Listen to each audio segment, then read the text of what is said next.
Okay, let's try this again. We're gonna start story mode. We're gonna continue this time. Load, load. And yeah, we'll see where this goes. We are exploring the Academy of Arms, as it says on top. Okay. I turned down the music. Hopefully that'll fix some of the audio problems and the fact that in all the other videos I sounded ridiculously quiet. This will be a lot easier when I'm playing the other videos. I mean, the other games, Fallout 4 specifically, because I know a lot more about Fallout, so I'll have more to talk about. Punching dummies. I have played this up until the Parsi quest already, so this is what I just do to get a little bit of money. The dummies give you either wood dust, maple grip, or maple boards, which the maple grip and the maple boards are worth a decent amount of money. Welcome to the Academy of Arms. Yawn. Can I interest you in some goods? We have some gear for sale. Yes, you can interest me in some goods. I know I should probably hold on to these because A, like the spike bomb, for instance, that I just sold would deal more damage, and B, I'm sure they come in handy for what's it called, crafting later, but I don't really care. Alright, let's finally go on our first quest. I mean, technically second quest if you count our first quest as taking care of the skeletons and undead that were attacking the town. I thought there was... okay. I'm really bad at remembering where the map generates things. Here we go. So I usually end up wandering around a lot, but that's not too important. Do I not have the mission yet? Dum dum dum dum dum dum dum dum dum. I really like the music in this game.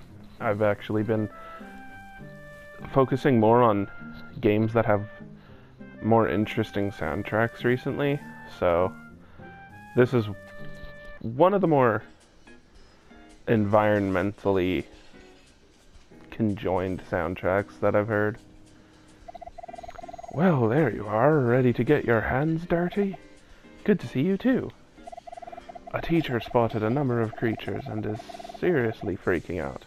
There's a similar report filed last week as well, apparently in the same area. Guess what? We were hired to fix the issue. Don't give me that look, work is work. We can't be too picky. Your job is to go over there and terminate anything that moves. Be careful, don't be reckless. You can do it. Okay, see you in a bit. This shouldn't take too long. Use a portal to leave the village. Your mission is marked on the world map. Cool. Let's do this. I haven't gotten particularly good at the game in the small amount... Thanks for killing the bug, Big Bad. In the small amount of time that I've played.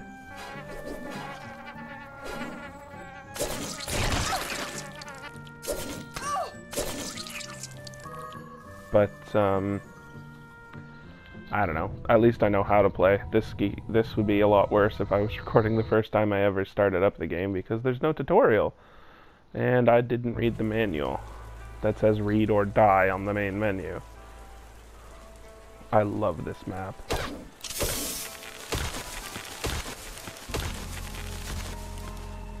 So there's, as you maybe probably saw just now, there's some moderate physics in that if you knock down a tree and it falls...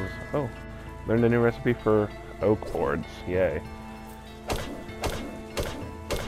If you knock down a tree and it falls and hits something else that's destructible, it'll break it. Now that we're in a quest area, we can actually destroy stuff without too much of a penalty, so that's good.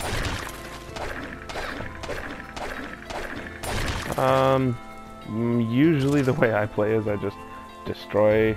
No, I don't want to leave. Destroy everything. well, not everything, but lots of things. If something's in my way, instead of walking around it, I just break it. I also break all of these stone little things because they drop coal and such. Oh. Oh. Okay. So there's teleport pads in some of them, in all of the maps from what I've seen, that actually, well, they teleport you. They're randomly placed, just like everything else that's in the map, so you don't really know where they're going to send you the first time you step on them. There's also these god statues, I suppose, that are also randomly generated, and they require a what's it called? Sacrifice. What's the word? Offering. That's the word. It says so right in the description there. Oh. Oh.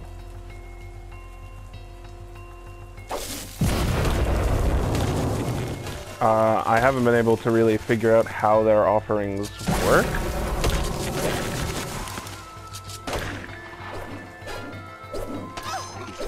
Alright. Human time. Spunky Lily Smasher.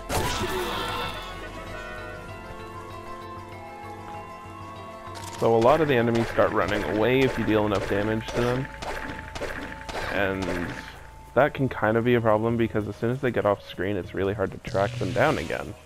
Oh, okay, I don't want to teleport here, remember? So, the shotgun comes in handy there because you can just blast them and then they can't get away. If it seems like I'm just breaking random things that look pointless because they're like up against a wall or whatever, it's because I want to make sure I have the entire boundary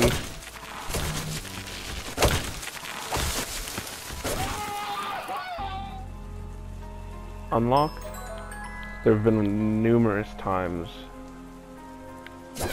where I can't find the last monster because they're in a little area that's just cut off, just protected by a one square path.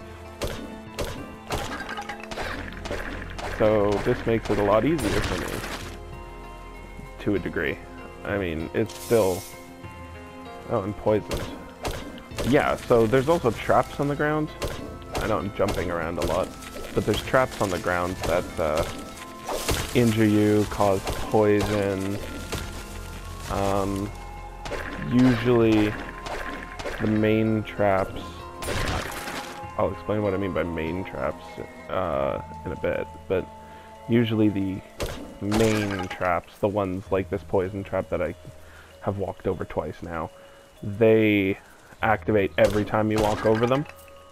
There's also panels, I guess they're magic panels, that make certain things appear. And those... No, I didn't want to teleport. Those panels can sometimes spawn single-use traps. Yeah. The single-use traps do exactly what you'd expect. They just activate once, usually dealing damage, and then they well, they don't disappear, but they don't hurt you if you step over them again. There's also these, which give you symbols in a specific order. There's panels layered around, like stone panels, each with one of those symbols on it. And you'll have to step on those panels in a specific order in order to get the prize at the end. I tend not to do that just because every time I have, the prize has not been particularly worth the effort of locating all 6 panels and stepping on them in this specific order.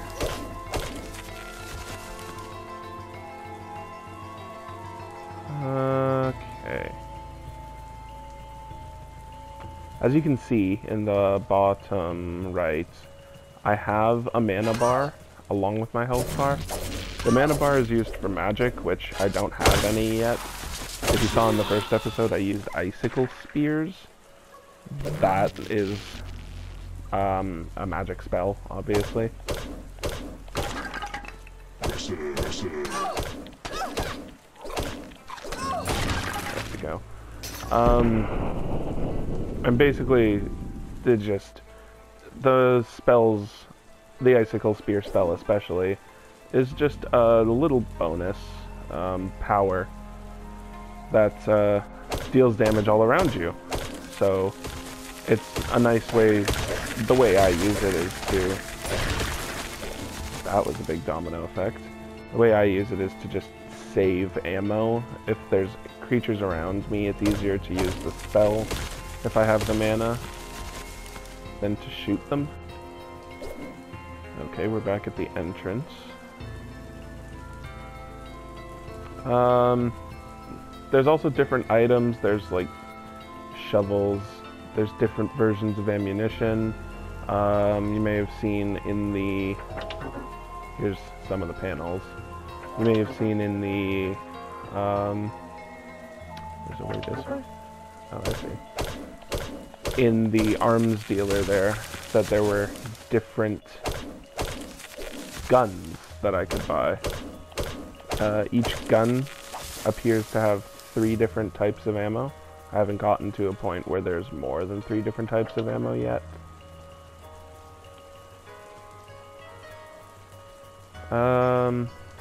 Yeah. The ambiance is really nice. The screen does get a little hectic at times with all the trees and the rain and enemies wandering around on their own. Oh look, another god statue. But overall, it's actually a really calming experience, at least to me. Then again, I find shooting people calming as well, so there's that. Where? I have no idea what these crystals do.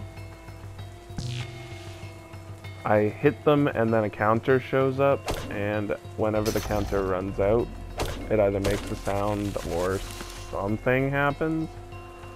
I don't know what exactly. But it generally doesn't harm me from what I've been able to tell. So I just keep hitting them and hopefully eventually I'll figure out what they do. Quests like this where you have to, another poison trap, kill all the enemies in the area can become kind of tedious. Especially if there's only one enemy left, because then you have to find them, which is no easy task. Oh, I died. Okay. We'll call it there and I'll try again later. I suppose. So, yeah.